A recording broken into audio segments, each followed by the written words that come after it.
히브리서는 누가 썼는지를 나와 있지 않아서 작자 미상이라고 그렇게 되어 있습니다.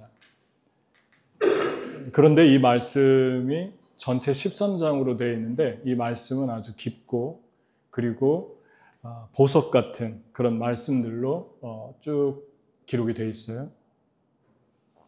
특히 13장에서 1장에서 12장까지는 적용보다는 믿음에 대해서 구약을 풀어서 어떻게 예수님과 구약에 있는 특히 레위기에 나오는 제사와 연결이 되는가.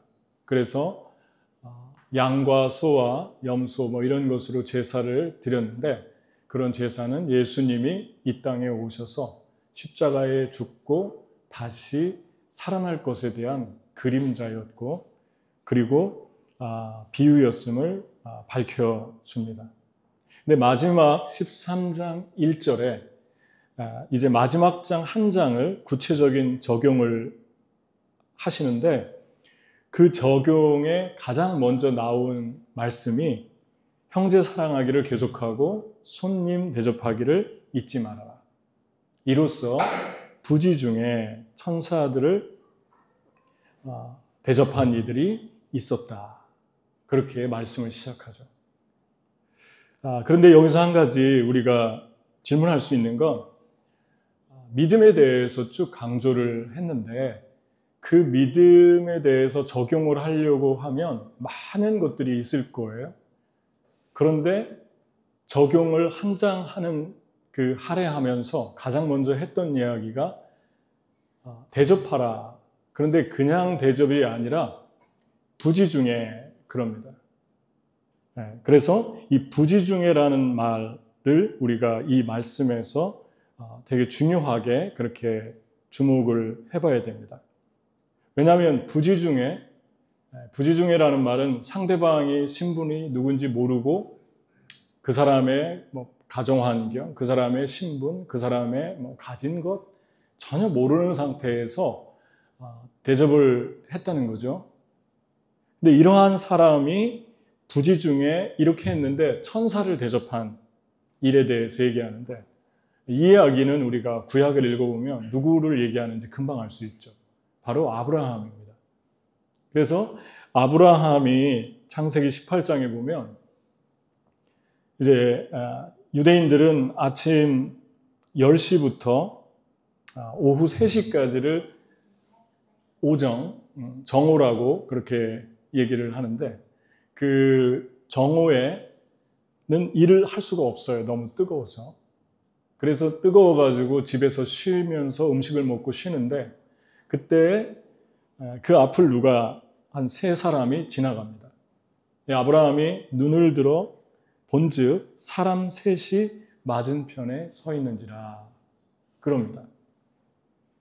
그래서 그것을 보고 땅에 엎드리면서 절을 하고 그리고 절을 하면서 계속 이제 빠르게 그늘로 와서 나무 밑에서 쉬라고 자기의 그 휴식처를 내주고 사라한테 가서 고운 가루를 가지고 이제 음식을 만들 것을 말씀하고 좋은 송아지를 가장 좋은 송아지를 잡아서 그 하인이 요리하도록 그렇게 시키고 그러면서 그들이 발 씻을 물을 가져다 주고 손 씻을 물을 가져다 주는 그런 모습들을 우리가 보게 됩니다. 그런데 왜 신분을 밝히지 않았을까요? 그 천사가 한 분은 하나님이었다고 그러는데 어쨌든 3분의 천사가 그냥 내가 천사고 하나님이다 그러면 되는데 신분을 밝히지 않고 아브라함 앞을 지나가게 됩니다. 그거에 대해서 첫 번째 나그네라는 말을 우리가 살펴봐야 되는데 부지 중에 나그네를 대접했다. 그렇게 이야기를 하고 있죠. 근데 그 나그네는 천사였다는 거죠. 나그네는 어떤 사람들입니까? 나그네는 그냥 평생에 한 번 보고 다시 볼 수 없는 사람일 수도 있고 그리고 나그네는 나한테 어떤 걸 되갚아 줄 수 있는 확률이 아주 낮죠. 내가 줄 수는 있어도 받기는 어려운 사람입니다. 왜 이것을 중요하게 말씀을 하고 있는가? 특별히 이 부분에 대해서 나그네처럼 되갚을 수 없고, 그리고 다시 볼 수 없고, 그리고 그냥 어떻게 보면 세상적인 관점에서 나하고는 아무런 상관이 없는, 별로 그렇게 유익하지 않는 그러한 사람들에게 대한 것을 성경이 아주 크게 부각을 시키는데, 특별히 아브라함이 이 사람들을 천사로 보지 않았어요. 그러니까 천사인 것을 몰랐습니다. 왜냐하면 사람 셋이 섰는데 그럽니다. 사람으로 본 거지 천사로 본 게 아니에요. 그런데 이 아브라함이 한 가지를 보면 놀랍게도 그 세 명을 하나님처럼 대합니다. 말도 그렇습니다. 아브라함이 그들에게 뭐라고 얘기를 하냐면, 내 주여, 내가 주께 은혜를 입었사오면 이라고 표현합니다. 이 표현은 짧지만 사람이 하나님께 할 수 있는 표현이죠. 주라는 말을 썼고, 도와주면서 자기가 더 황송해하고, 그러면서 은혜를 내가 당신들을 통해 받고 싶다. 본인이 지금 도와주고 있는데, 이것을 보면 이 아브라함은 지금 하나님을 생각하면서 하고 있습니다. 바울이 뭐라고 성경에 얘기하냐면, 골로새서 3장 23절 24절에 무슨 일을 하든지 마음을 다하여 주께 하듯 하고 사람에게 하듯 하지 말라. 이는 유업의 상을 주께 받을 줄 알미니 너희는 주 그리스도를 섬기느니라. 주님께 하듯 하라고 합니다. 어떤 일을 해도 이 사람이 나의 하나님이다. 하나님께 지금 드리는 것처럼 하라고 말씀을 하고 있습니다. 이런 사람들은 특징이, 지금 내가 하나님께 하듯 어떤 것을 하고 있는 사람들은 상대방의 처지가 좋든 안 좋든, 나에게 유익을 주든 주지 않든, 그 사람들의 처지가 좋았다가 바뀌어도, 어렵게 돼도, 또 그 사람이 눈에 띄지 않은, 세상에서 눈에 띄지 않는 사람이어도 한결같이 이런 사람들을 하나님처럼 대합니다. 그 이유는 하나님을 믿기 때문에 그래요. 그래서 나그네를 대접했다라고 하는 건, 아무런 사심 없이 순수하게 대접했다고 하는 것은 그리스도인의 영적인 상태와 연결되어 있습니다. 그래서 중요한 겁니다. 그 사람의 영적인 상태, 인격, 이 모든 것이 이거 하나에 다 들어 있습니다. 여러분, 왜 부지 중에 한 것이 상급이 된다고 얘기할까요? 부지 중에 천사를 대접했고 그들이 상을 받았다. 아브라함이 상을 받았죠. 그 다음에 아기를 갖지 못해 평생 아기 갖고 싶었는데, 네가 내년에 아기를 가질 것이다. 아브라함이 상급을 받죠. 그리고 약속을 받죠. 왜 하나님은 이렇게 부지 중에 한 것을 높이 사는 것일까? 그것에 대해서 우리가 한번 생각을 해볼 필요가 있습니다. 히브리서 13장 6절을 보면, 똑같은 장이죠. 그리고 선을 행하는 일과 서로 나눠주는 것을 잊지 마십시오. 이런 제사는 하나님이 기뻐하십니다. 그러니까 선을 행하고 나눠주고 사랑을 주는 것이 제사, sacrifice, 예배라고 그럽니다. 그러니까 하나님은 어떻게 우리를 보시는 겁니까? 우리가 드리는 예배뿐만이 아니라 우리의 삶에서 하나님을 생각하고 하는 모든 것들을 예배로 그것을 취급하시고 보고 있다는 거예요. 이 짧은 한마디를 보면 하나님이 사랑인 걸 알 수 있죠. 하나님은 아브라함이 낯선 나그네를 대접하든 대접하지 않던, 사실 하나님에게 돌아오는 건 아무것도 없어요. 우리가 누군가 어려운 사람을 도와주든 도와주지 않든 하나님에게는 아무런 것도 베네핏이 없잖아요. 물질적으로 볼 때. 하나님이 이 세상 모든 것 다 하나님 거고, 어떤 걸 우리에게 받을 필요도 없는 분이고, 그런데 왜 이렇게 좋아하시는 것입니까? 이걸 좀 바꿔서 얘기하면 누군가가, 여러분이 아는 분들이 여러분에게 잘하지 않고 다른 사람에게 잘하는 거예요. 도와주려고 하는 거예요. 그런데 내가 왜 이렇게 기쁘죠? 내가 왜 이렇게 마음이 설레고 좋죠? 그거는 순수함입니다. 그것은 사랑입니다. 그 하나로밖에는 얘기를 할 수가 없어요.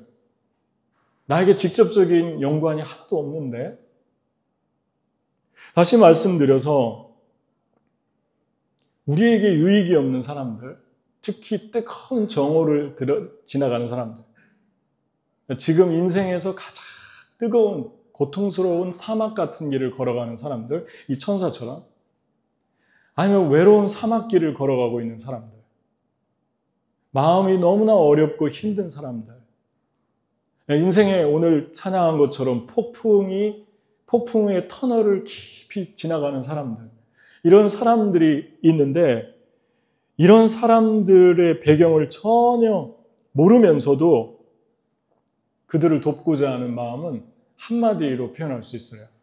진실이다. 순수함이다. 저는 순진함이라고 얘기하지 않았어요. 순수함과 순진함은 좀 다른 것 같아요. 순수함, 제뉴인한 거예요.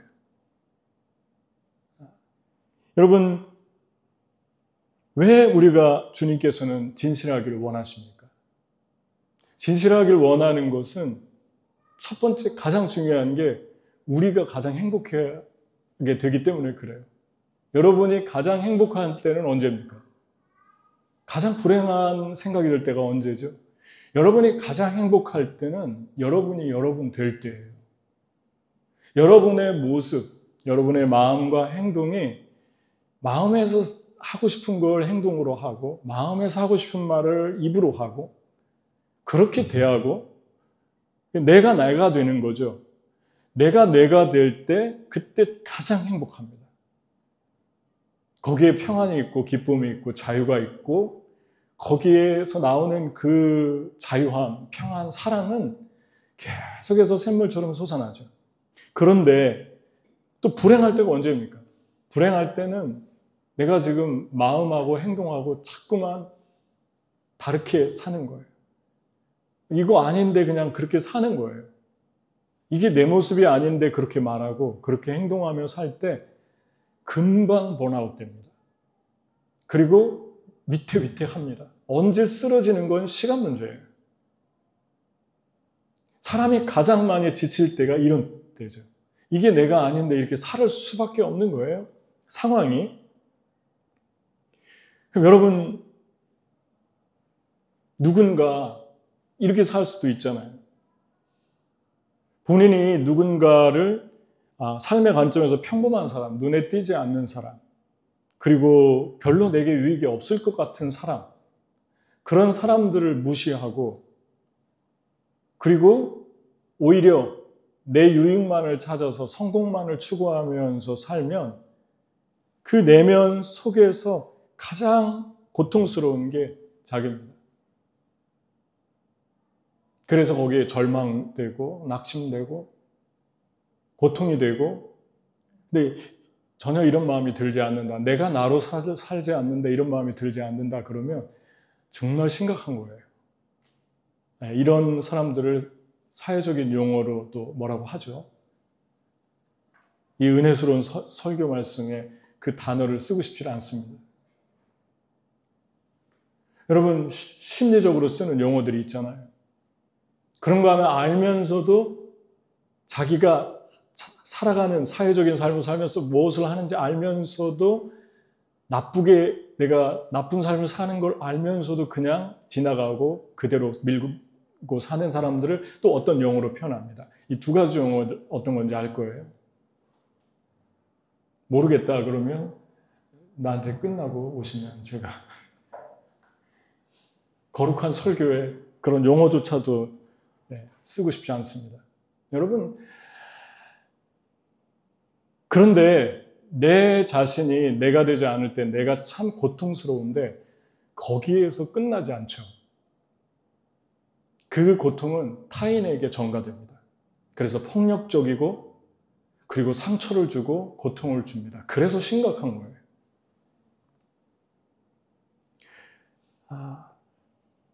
1986년 4월 26일 날 체르노빌에 핵 원자력 발전소가 터졌는데 그 원자 발전소가 터져서 그 인근 도시들이 전부 파괴됐고 그 도시는 물론이거니와 주변까지 파괴됐고 심지어는 우크라이나에 있었는데 벨라루스나 주변의 동유럽으로 그 핵의 진들이 바람을 타고 날려가서 사람들에게 떨어지는 바람에 4,000명에서 통계로 보면 4,000명에서 93,000명이 죽었다고 발표했어요. 어마어마한 사건이었습니다. 고르바초프가 러시아의 최고 지도자였는데 공산권이 무너진, 소비에트가 무너진 게 1991년이잖아요. 그때 몽골도 독립을 했고 공산권에 벗어나서 많은 나라들이 동유럽들이 다 지금 갈라졌죠. 소련에서 나왔죠. 고르바초프는 그렇게 얘기했죠. 소련이 진짜 무너진 것은 체르노빌의 핵 원자력 발전소가 터지면서다. 그게 가장 근본적인 원인이다. 그랬습니다. 그런데 이것을 글을 읽어보면 그냥 이것은 사고와 재앙이 아니라 우연히 일어난 게 아니라 사람 때문에 일어난 것을 알 수 있죠. 3명의 지도자가 있었는데 이미 이 사람들은 공학자들이고 과학자들인데 상을 받았어요. 그 지도자들인데. 근데 그 3명이 밀어붙였어요. 어떻게 터졌냐면 원전이 전체가 불이 나가고 전기가 계속 돌아가야 되는데 나갔을 때를 대비해서 훈련을 하자 그러고 그 훈련을 하는 도중에 전기가 스탑됐는데 전기가 스탑될 수가 없는데 그 훈련을 한 사람들이 교대로 근무를 하는데 야간조가 들어왔습니다. 야간조는 그 팀이 그거에 대해서 그 실험에 대해서 전혀 모르는 사람들이었어요. 그럼에도 불구하고 야망에 찬 한 사람이 지도자가 밀어붙였습니다. 그냥 하라고. 그 사람들이 매뉴얼이라도 좀 보겠다고. 아무것도 모르니까. 그러니까 매뉴얼도 못 보게 하죠. 그래서 밀어붙였는데 밀어붙이다가 그게 터졌습니다. 근데 러시아에서는 그 사실을 너무도 늦게 세상에 알린 거예요. 그걸 자꾸 덮으려고 했고 지도자 3명도 감추려고 했고 왜냐하면 자기들의 출세, 성공에 금이 가기 때문에. 그래서 결국은 그 사고로 소련은 무너집니다. 그리고 그 핵의 고통이 얼마나 참혹한지 사람이 죽어가는 그 모습이 얼마나 참혹한지 그 핵이 하나하나 진이 사람 몸에 떨어지면 100년이 동안 안 없어진대요. 애기도 죽고 애기도 이상하게 태어나고 태어나자마자 죽고 거기에 있었던 사람들은 아무것도 입지 않고 그냥 가운만 입고 있었는데 그 사고가 터지고 4일 만에 4주 만에 다 죽습니다. 그렇게 죽어나간 사람이 93,000명. 어마어마한 사람들이 죽었죠. 그리고 동유럽이 그 진이 바람을 타고 날아가 죽었습니다. 처음에 그 터졌을 때 불꽃놀이처럼 그걸 본다고 근방에서 다리에 올라가서 그걸 바라봤던 사람들은 다 피폭됐습니다. 그 진이 날아와서. 정말 끔찍한 게 핵이죠. 그런데 이 속에서 두 종류의 사람이 있었어요. 하나는 진실을 밝히려고 하는 사람이 있었고 조사팀을 보냈는데 한 과학자와 정치인이 양심 때문에 거짓말을 못 하겠는 거예요. 이건 인재였고 다음에 이런 일이 일어나지 않기 위해 세상에 알리자. 근데 비엔나에 가서 발표를 하는데 KGB가 지키고 서 있으니까 목숨 위태로우니까 거짓말을 하게 됩니다. 그리고 나중에 그걸 번복하고 솔직하게 법정에서 선포합니다. 이것은 사람의 실수였고 누가 실수했나 다 뒤에서 조사를 했어요. 그리고 그 사람은 너무 괴로워서 자기가 직접적인 책임자도 아닌데 너무 괴로워서 4년 있다가 자살합니다. 훌륭한 과학자였어요. 그러면서 이런 말을 남겼습니다. 너무 멋있는 말이에요. 우리는 진리를 찾는데 너무 몰두한 나머지 실제로 얼마나 적은 사람들이 우리가 진리를 찾기를 원하는지 생각하지 못합니다. 하지만 진리는 우리가 그것을 보든 못 보든 선택하든 하지 않든 항상 존재합니다. 진리는 우리의 필요나 욕망에 관심이 없습니다. 진리는 우리의 정보에도 관심이 없습니다. 그리고 이것이 마침내 체르노빌이 준 선물입니다. 진리의 대가를 두려워했던 과거의 나, 이제는 그저 묻습니다. 거짓의 대가는 무엇인가? 여러분, 이번 주에 우리 한 형제랑 대화하는데 너무 멋진 말이 많이 나왔어요. 우리 대화하다 보면 나도 모르는 멋진 말도 하잖아요. 근데 저는 되게 은혜 받았어요. 뭐라고 얘기를 하냐면, 세상에서 하나님 말씀대로 살기가 너무 어려운데, 비현실적일 정도로 세상에서 그렇게 살기는 어려운데 반대로 살아봐도 별거 없다, 그런 말을 했죠. 너무 멋있었어요. 저는 그 말이. 반대로 살아봤는데, 다시 말하면 하나님의 말씀은 진리예요. 진리는 변하지 않아요. 진리는 영원합니다. 진리는 사람을 맞추지 않습니다. 사람이 진리를 맞춰야 되겠죠. 진리를 밝히는데 관심이 얼마나 사람들이 적은가도 관심이 없습니다. 진리는 진리일 뿐인데, 그 반대로 살았다는 것은 무엇을 말하나요? 거짓으로 살았다는 거죠. 거짓으로 살아봐도 별거 없다는 거예요, 세상에. 저는 그 말이 너무너무 진리 같아요. 체험에서 나오는 말이죠. 여러분, 세상에서 하나님 말씀대로 못 살아요. 그런데 반대로 살아보십시오, 탕자처럼. 그러면 그게 성공을 가져다 줍니까? 코앞만 보는 거죠. 저는 몽골이 매력적인 게 많은데 제일 매력적인 것 중에 하나는, 몽골을 가면 시야가 툭 터져가지고 끝도 없는데 시선이 고정이 됩니다. 그래서 어떤 분은 과장 같은데 시력이 8.0이래요, 몽골 사람들이. 그래서 안경 낀 분들이 많이 없는 것 같긴 해요. 시력이 좋아지는 것 같아요. 멀리 봐요. 코앞만 바라보고 사는 삶이 우리에게 행복을 가져다 줄 것 같은데, 성공을 가져다 줄 것 같은데, 인간의 야망 때문에, 인간의 욕심 때문에 93,000명을 고통스럽게, 체르노빌에 정들었던 가족, 집, 홈을 며칠만 있다가 돌아올 거야 하고 데려서 이주를 시켰는데, 다른 마을로 데려갔는데 그들은 영영 돌아오지 못했다. 그게 3,000명이에요. 여러분, 거짓이 가져다주는 진실이 없는 삶은 너무너무 피폐합니다. 우리의 영혼이 살아갈 수 없을 정도로 고통스럽게 만듭니다. 진실해야 돼요. 진실하다는 것은 내가 되는 것인데, 하나님을 대하듯 모든 순간을 대하는 거예요. 하나님께 하고 있다. 여러분, 여기서 갈등하는 분들이 이 사건에서 많이 나오는데 저는 너무너무 좋은 거라고 생각합니다. 하나님 말씀은 도전이 있어요. 도전이 없으면 생명이 없는 것 같아요. 자극이 있어야 돼요. 찔림이 있어야 돼요. 갈등하니까, 거짓과 진리 가운데 두 마음이 갈등하고 싸우니까 그 갈등에서 고백이 나옵니다. 하나님께로 가서 고백하자. 고백하면 뭐가 생깁니까? 치유가 생겨요. 하나님이 치유해줘요. 치유하면 뭐가 생깁니까? 치유하면 소망이 생겨요. 소망이 생기면 그 다음 따라오는 게 응답입니다. 이렇게 갑니다. 그러니까 우리의 삶에 블레싱이 오려고 하면 가장 먼저 일어나는 게 진실해지고 싶다. 솔직해지고 싶다. 진리를 쫓아가고 싶은 마음이 들잖아요. 그러면 주님이 사인인 것 같아요. 아, 이분의 삶에 정말 놀라운 축복이 임하겠다. 어쩌면 지금 시작된 것지도 모릅니다. 아, 하나님이 너무 순수하다, 너무 진실하다. 그런 분들을 하나님 상급이 있다고 말씀합니다. 부지중이라는 이 하나는, 부지중이라고 하는 이 한마디에 이 의미가 들어있습니다. 내가 되는 것. 어떻게 진실해질 수 있을까? 우리 많이 쓰는 단어들을 제가 요즘에 사람들하고 이렇게 가만히 보면 그 중에 하나가 진심이에요.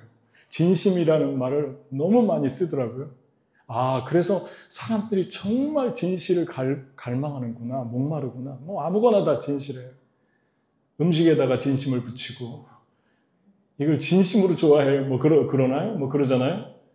예, 뭐 순대를 좋아하는 건 진심이에요. 뭐 그러나요? 뭐 하여튼 뭐 이상한 말들을 많이 만들어냈는데 얼마나 진실하고 싶으면 먹는 거나 모든 거에 다 진심이다. 그런데 진심을 많이 얘기하는데 지금처럼 가면을 쓰고 사는, 가면을 쓴 진심이 많은 데는 우리 세대에서 또 없는 것 같아요. 진심을 찾는데 다 가면을 쓰고 있는 것 같아요. 저도 물론이거니와. 어떻게 진실해질 수 있을까? 여기 본문의 이 세 개 구절 중에 두 가지를 말씀합니다. 하나는 형제 사랑하기를 계속해라. 이게 손님을 대접하면서 부지중에 천사 대접했다는 말보다 먼저 나옵니다. 형제는 누굴 말합니까? 육체적인 형제도 포함이 되겠지만 여기서 말하는 형제는 형제 자매, brother and sisters in Christ. 주님 안에서 형제 자매 된 사람들.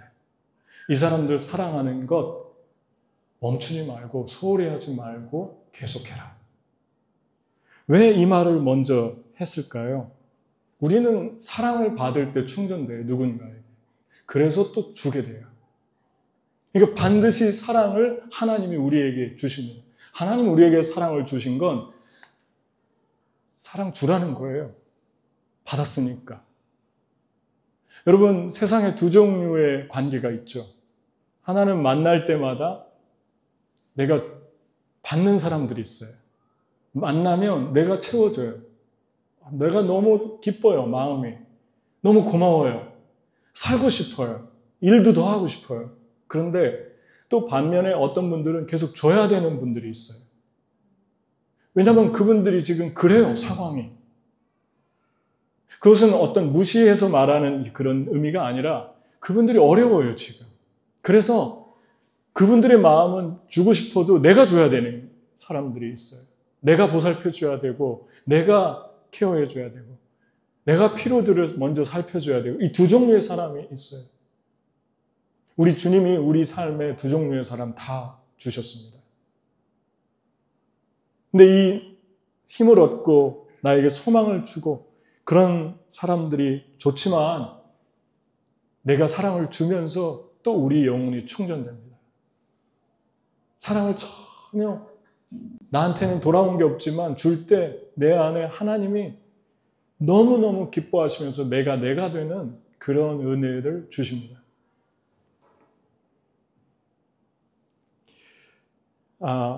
가끔 우리의 영혼이 메말라질 때가 있죠.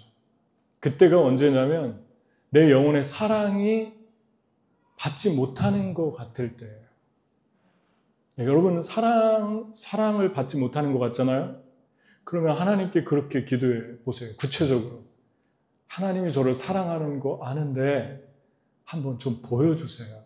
이번 주, 한 주 동안. 내가 요즘에 조금 마음이 메말라집니다. 사랑하시는데 사랑 못 받는 것 같습니다. 사랑을 보여주세요. 이건 사랑받음에서 나오는 마음입니다. 이게 내려놓음입니다. 사랑과 인정받고 싶은 마음은 두 가지가 달라요. 인정은 내가 만드는 것입니다. 욕심으로, 정욕으로, 어거지로 만드는 것입니다. 그런데 인정을 해줘도 만족이 없어요, 인정은. 그런데 사랑은, 사랑받고 싶은 마음은 내려놓을 때 가능해요. 하나님 내가 내려놓을 테니까. 하나님 내가 내 방법, 내 수단, 내 욕심 다 내려놓고 다 있을 테니까 나에게 주님, 내 비워진 마음으로 주님을 기다리겠습니다. 그때 주님께서 어떻게 여러분에게 보여주시는지. 때로는 이렇게도 보여줄 수 있어요. 갑자기 어떤 분들이 떠올라요. 지금 마음이 강팍해져 있는데 사랑하는 사람들의 얼굴이 떠올라요. 가까이 있는 사람일 수 있고 멀리 있는 사람일 수 있어요. 그때 여러분이 그걸 놓치시면 안 됩니다. 그 떠오르게 해준 그걸 가지고 골방으로 조용한 곳으로 가서 그분을 위해 기도해 주세요. 그럼 여러분의 영혼에 하나님이 주시는 눈물, 사랑이 회복되면서 내 영혼이 다시 살아나기 시작합니다. 그래서 형제 자매를 예수님 안에서 먼저 사랑하라고 그러는 거예요. 우리가 서로 사랑할 때 사랑을 줘야 될 사람한테 줄 수 있는 사랑이 고이죠. 우리끼리 먼저 사랑하는 거 너무너무 중요합니다. 이거를 다른 말로 심퍼시라고 합니다. 심퍼시. 심이라는 말은 헬라어의 숨입니다. 퍼시라고 하는 말은 파세오. 숨은 함께, 파세오, 고통을 느끼다. 그러니까 심퍼시는 뭡니까? 심퍼시는 상대방의 고통을 함께 느끼는 거예요. 그게 심퍼시예요. 여러분과 저의 마음에 심퍼시가 있습니까? 심퍼시. 이 불쌍히 여기는 마음, 동일한 감정을 느끼는 마음. 이 동일한 마음을 회복해 주기 위해서 주님이 많은 것들을 우리 삶에서 행하십니다. 저는 지난주에 참 되게 많이 행복했던 주 중에 하나였는데 몇 분을 제가 만났어요. 근데 한 분이 전화가 왔어요. 기대도 안 하고 전혀 생각지도 못한 분인데 목사님 설교를 듣고 있는데 우리 교회 사정이 있어 지금은 못 나오지만 설교를 다 들었습니다. 1년치를. 그래서 깜짝 놀랐어요. 그리고 그 설교를 듣는데 목사님 몽골 학생들 제가 돕고 싶은 마음이 생겨서 도와도 될까요? 너무너무 겸손하게 도와도 될까? 당연히 되죠. 그리고 그 돕는 것 자체보다 그분이 말하는 그 짧은 몇 마디 속에서 심퍼티가 느껴졌어요. 제 마음에. 아, 이 진심이다. 이게 되게 신시어한 순수한 마음이다. 이게 느껴지니까 제 영혼에서 갑자기 감동이 오면서 제 영혼이 살아나는 거예요. 제 영혼이 위로가 되고 상급처럼 다가오는 겁니다. 제 영혼이. 너무 감사했어요. 너무 기뻤어요. 그리고 고마웠어요. 진실은 진실을 낳고 긍휼은 긍휼을 낳고 사랑은 사랑을 또 낳습니다. 우리가 생각하는 것보다 작은 것 하나의 마음이 너무나 많은 것들을 살려내기 시작합니다. 그래서 처음에는 어떻게 진실해지느냐? 소중한 사람들을 소중하게 대하십시오. 보통 나한테 잘하고 그리고 순수하게 다가오고 그리고 나를 따뜻하게 해주는 사람한테 처음엔 잘하는데 시간이 지나면 소홀해지는 경우가 있어요. 무례해지고. 여러분한테 잘하는 그 사람 때문에 여러분에게 천사같이 다가오는 그 사람 때문에 우리가 세상을 이기는 거예요. 그러면 그런 사람들을 어떻게 대해야 됩니까? 정말 고맙게 대해야 돼요. 정말 소중하게 대해야 돼요. 근데 우리는 삐딱한 사람, 나쁜 사람, 그리고 쉽지 않은 사람에게 끌립니다. 죄성인 것 같아요. 그리고 거기에서 허덕거립니다. 거기에 고리가 매여가지고. 거기서 계속 기갈됩니다. 그래서 나에게 소중한 것을 주는 사람마저 메마르게 만듭니다. 이미 한번 보세요. 여러분 삶의 주변에 정말 여러분을 살게 하는 사람들을 하나님이 주셨어요. 정말 소중하게 생각해야 돼요. 그리고 감사도 표현해야 돼요. 그리고 진짜 따뜻하게 위로하고 격려하며 살아야 돼요. 그게 가족일 수 있고 우리 성도일 수 있고 그게 내 주변에 있는 멀리 떨어져 있는 사람일 수 있고 두 번째는 불쌍히 여기는 마음이에요. 지금 말했죠. 우리 대제사장, 우리 연약함을 동정할 수 없는 분이 아니십니다. 체휼이라고 나와 있어요. 옛날 개역 한글에는. 그분이 모든 점에서 우리처럼 시험을 받으셨습니다. 그러나 죄는 없으셨습니다. 그러므로 우리는 불쌍히 여기심을 받고 때를 따라 도우신 은혜를 받기 위하여 담대하게 하나님의 보좌로 가까이 나갑시다. 여기서 말하는 이 동정이 심퍼시, 함께 고통을 느끼는 것입니다. 여러분과 저의 마음에 한 가지 이 말씀을 보면서 중요하게 생각할 게 있는데 아브라함을 보면서 아브라함이 천사를 대접한 것은 처음 본 사람한테 이렇게까지 하는 거 보니까 하나님께 복을 받고 싶었나 보다. 중동의 관습을 철저히 지켰나 보다. 그래서 이 사람들에게 이렇게 잘하면 하나님이 자기에게 상급이 될까 봐 종교적인 의무, 종교적인 중독적인 관점에서 아브라함을 볼 수 있어요. 이거에 대해서 정말 조심해야 됩니다. 왜냐하면 아브라함을 잘 보십시오. 아브라함은 마치 자기가 이 뜨거운 사막을 지나오는 것처럼 이 천사를 대하고 있어요. 시원한 데로 오십시오. 가장 좋은 밀가루? 나그네한테 이렇게 할 필요 없잖아요. 가장 좋은 기름진 송아지? 그리고 물? 중동의 사막의 물이 얼마나 귀한데요. 몽골의 게르에 사시는 분들은 아무것도 없는 데 사는 분들 그런 분하고 똑같으세요. 당시에. 물이 필요하잖아요. 근데 그 물을 나누잖아요.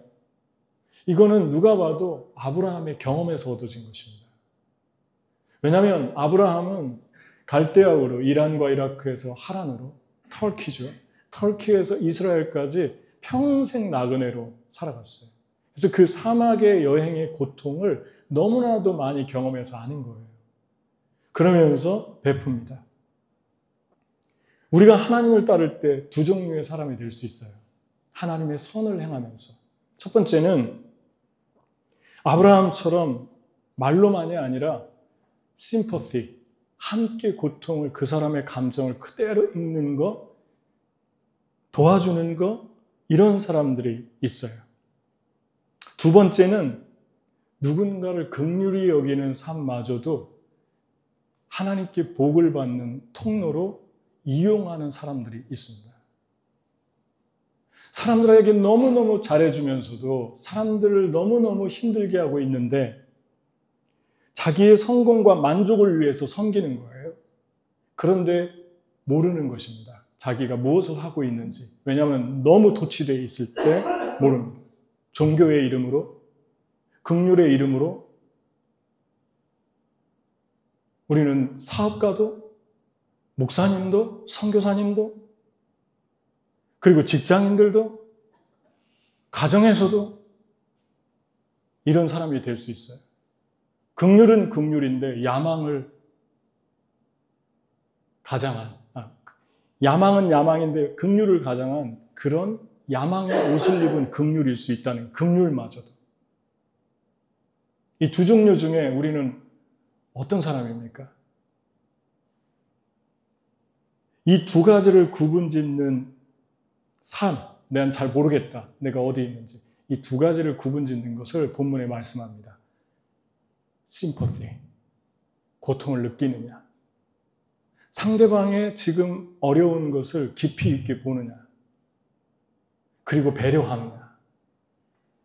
배려는, 진실한 배려는 그 사람의 감정을 지금 똑같이 아는 거예요. 그리스도인의 삶에 대해 노스캐롤라이나의 교회를 섬기는 한 목사님이 제임스 화이트면서, 이름이 제임스 화이트인데 고든 코넬, 너무 좋은 학교죠. 제가 나온 학교, 너무 좋은 학교죠. 고든 코넬에서 교수로 있었던 제임스 에머리 화이트라는 분이 이런 얘기를 했습니다. 내 마음에 온유함이 있다면 그것은 가슴이 찢어지는 경험에서 온 것이다. 내 영혼을 통해 가치 있는 것이 흐르고 있다면 그것은 사막에서 온 것이다. 내 지성에 신뢰할 만한 것이 있다면 그것은 의심의 모루에서 재련된 것이다. 내 행동이 활력 있게 보인다면 그것은 우매함과 연약함에서 온 것이다. 나의 관계에 어떤 깊이가 있다면 그것은 상처를 통해 온 것이다. 너무너무 파워풀하잖아요. 저는 이 책을 읽으면서 이 구절이 너무 파워풀해서 계속해서 적어놓고 묵상했던 적이 있어요. 여러분, 함께 고통을 갖고 싶은데 안 될 때 주님이 우리를 되게 하는 방법 중에 하나가 우리의 삶에 고통의 길을 지나가도록 시간을 주십니다. 때로 사막 같은 길도 걸어가고 하루 종일 하나님만 생각해야지 살 수 있는 상황이 되기도 하고 너무 큰 상처를 받아서 배반감을 느끼면서 말할 수 없는 사람에 대한 실망감으로 깊은 터널을 지나게 할 때도 있어요. 바울이 그랬잖아요. 바울이 기도하면 병자들이 다 낫는데, 불치병도 낫는데, 바울은 평생 가시가 있어서, 육체에 병이 있어서 주님께 3번 기도했는데, 주님이 그렇게 말합니다. 내 은혜가 너에게 족하다. My grace is sufficient for you. 그렇게 얘기합니다. My power is complete in weakness. 그렇게 얘기합니다. 내 능력이 약한 데서 강해진다. 그리고 내가 너에게 준 은혜가 sufficient for you. 족하다. 그건 내가 너에게 준 은혜야. 그 고통은 내가 너에게 준 선물이야. 그러면서 우리가 무엇이 됩니까? 함께 고통을 느끼는 심퍼시의 사람으로 살아가는 거예요. 이런 삶을 살기 시작할 때 가장 중요한 것은 이렇게 되려면 고통이 올 때 배우는 것입니다. 고통이 올 때 그것만 빨리 지나가기를 바라다 보면 불평과 원망으로 다 끝나서 아무것도 남는 게 없죠. 그런데 고통이 올 때 배워야 합니다. 우리 주님 말씀하 예수님은 하나님의 아들이셨으나 몸소 여러 가지 고난을 통해 순종을 배워서 완전하게 되셨고 자기에게 순종하는 모든 사람들에게 영원한 구원의 근원이 되셨습니다. 배워서 예수님이 배웠다는 말이 여러분 어떻게 들립니까? 얼마나 겸손한 모습입니까? 하나님의 아들이 배웠다는 말이 유치하게 들립니까? 인간의 말로 들립니까? 대단한 겸손이죠. 여러분과 저의 삶에 계속 배우는 삶, 평생 동안 배우려고 하는 삶, 그런 분들이 젊잖아요? 프레시하잖아요? 나이가 먹어도 상큼하지 않습니까? 청년 같잖아요? 나는 평생 나이가 들어도 청년처럼 살고 싶어요. 주책스러운 그런 어떤 개념이 아니라 정말 프레시하게 살고 싶어요. 프레시하게 사는 방법은 고통을 통해 배우는 것입니다. 어떤 것을 통해서 계속 배우는 것입니다. 그게 멈추면 너무 초라해지는 것 같아요. 너무 볼품 없어지는 것 같아요.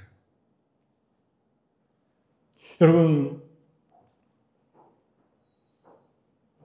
말씀을 마치겠습니다. 여러분의 삶에 가시가 있었죠. 또 지금 가지고 있는 것도 있겠죠. 그리고 앞으로 어쩌면 살면서 올 가시도 있을 거예요. 너무 두려워할 필요 없습니다. 왜냐하면 그 가시를 하나님이 주실 때는 그 가시를 통해서 하나님 나에게 주시려고 하는 축복이기 때문에 기뻐하고 즐거워하는 일이 될 수도 있어요. 두려워할 필요 없습니다. 내일 일은.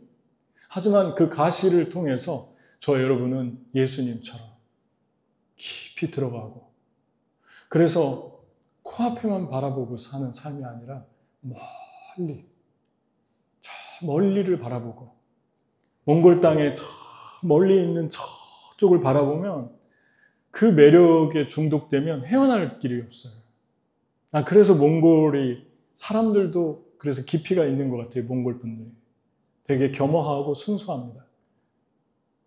그런데 그 몽골에 끝없이 펼쳐진 것을 운전하고 가면서 바라보면 한없이 마음이 커지는 것 같아요.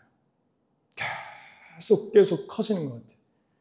그 속에서 내가 나됨을 느끼고 그 속에서 모든 걸 죽게 하듯 하며 살고 싶어지는 소망이 생깁니다. 그렇게 살고 싶다. 그렇게 살고 싶다. 오늘 말씀의 제목이 모든 걸 죽게 하듯 하라입니다. 여러분 한 분 한 분이 이렇게 살 때 어떻게 하나님이 진실한 사람들을 만나게 하시는지 여러분 진실하고 깊어지잖아요. 여러분의 주변에 만나는 사람들이 진실하고 깊어지는 사람들을 더 많이 만날 것입니다. 그리고 설상이 얕고 코앞만 바라보고 있는 사람들도 다 여러분처럼 될 것입니다. 우리 교회는 그런 교회가 되면 좋겠어요. 염소도 들어오면 몇 개월 너무 길다. 몇 주면 양이 되는 교회. 그런 말이 있었어요. MMC에, 뉴욕에. 우리 교회는 들어오면 다 양이 되는 것 같아요. 그런 말이 있었어요. 최고의 축복이죠. 염소, 야마니 비쉬, 야마 비쉬, 헌, 히릭테. 자, 같이 기도하겠습니다. 이 시간에 우리 적용을 할 때 내가 죽게 하듯 해야 할 일은 무엇인가? 내가 죽게 하듯 해야 하는 사람은 누구인가? 이 두 가지를 붙들고 우리 기도했으면 좋겠어요. 여러분, 우리가 이 세상에 살면서 세상적인 방법으로 살아도 별거 없습니다. 거짓의 대가는 무엇인가? 나는 진실의 대가를 두려워했다. 참 멋진 말이죠. 진실하게 살면 대가를 받는데, 거기에 따른 고난이 있는데, 그런데 진실하게 살면 우리 뒤에 누가 있습니까? God is my back. He is back of me. He is standing behind me, beside me. 주님께서는 내 옆에 있어요. 내 뒤에 있어요. 주님이 나를 보고 있습니다. When we live in truth. 같이 기도하겠습니다. 하나님께 이 시간 기도할 때 하나님, 모든 걸 죽게 하며 살게 해 주옵소서. 이 한마디가 짧은 한마디지만 모든 게 다 들어있습니다. 내가 나되는 기쁨, 그리고 하나님의 축복, 그리고 살아남. 나만이 아니라 주변 사람들이 살아나는 것, 그렇게 살게 해 주옵소서. 우리 같이 기도하겠습니다. 하나님 아버지 감사합니다.